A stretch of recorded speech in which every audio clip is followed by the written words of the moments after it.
You've been through the interviews. You've met the managing partner, the practice group leaders, the associates. You've presented your business plan.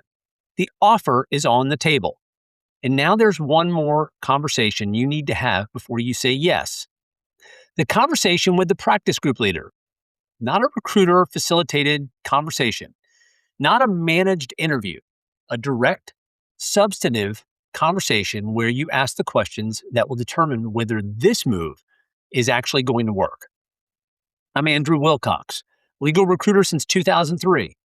Today, I want to tell you what to ask the practice group leader before you accept an offer. The questions that reveal what your day-to-day reality at the new firm will actually be and whether the opportunity is what you think it is. So, why this conversation matters more than almost anything else is because the practice group leader is the person who will have the most direct impact on your success or failure at the new firm. They control resources. They influence staffing. They manage internal politics. They shape the culture of the group you're joining.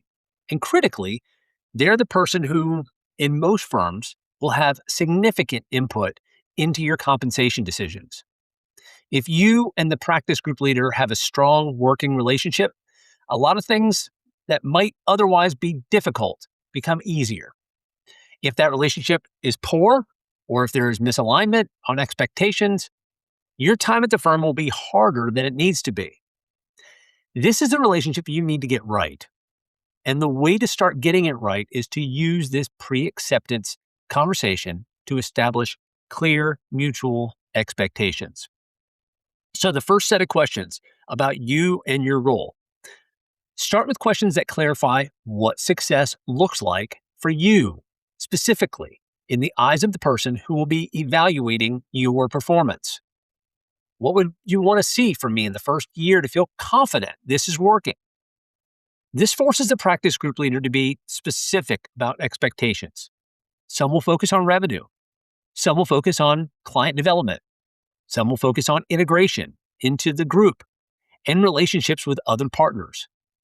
Knowing what's being prioritized helps you allocate your effort appropriately.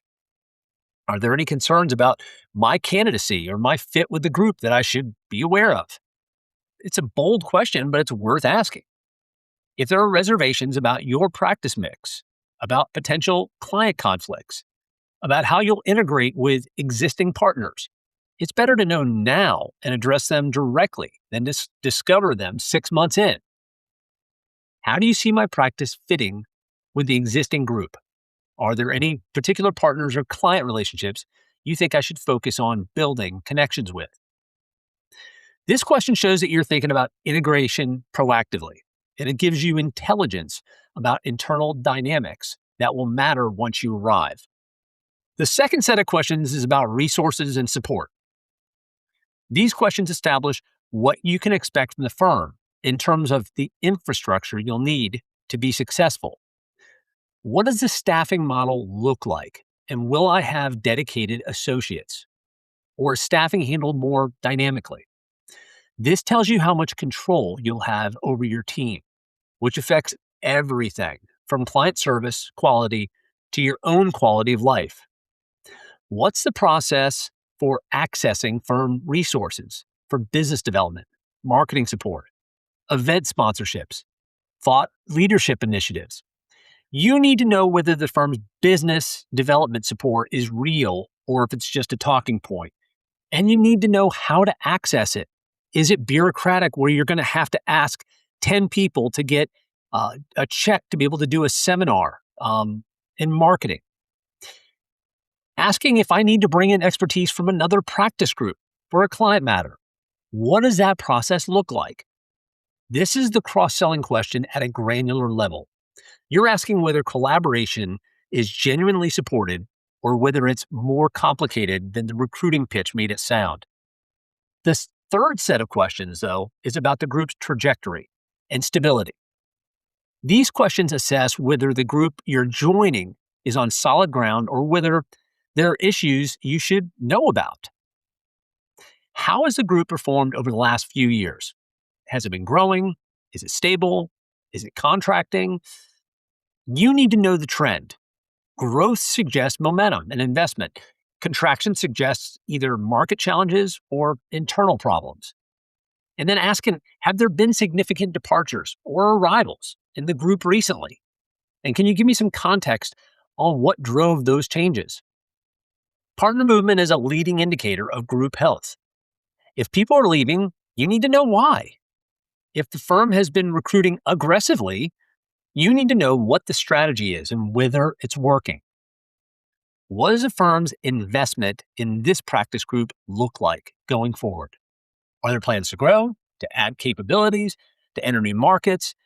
This tells you whether the firm sees this practice as strategic or as a legacy capability they're maintaining but not really prioritizing. And then the fourth set of questions is around culture and decision making. Some of the stuff maybe you've learned during the interview process, but now you want to lock in on it. How are decisions made within the practice group? What's your leadership style? And who else has significant input into the group direction? Some practice group leaders are very collaborative. Some are directive.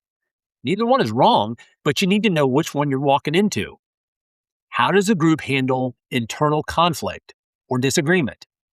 Can you give me an example of how a recent disagreement was resolved?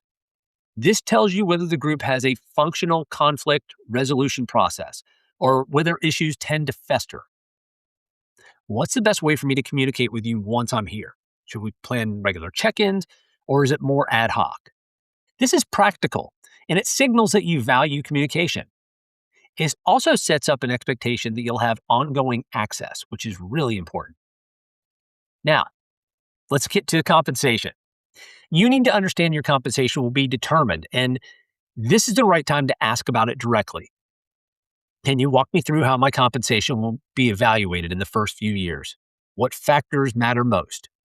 Who makes the decisions, and how transparent is the process? This is not about negotiating the offer.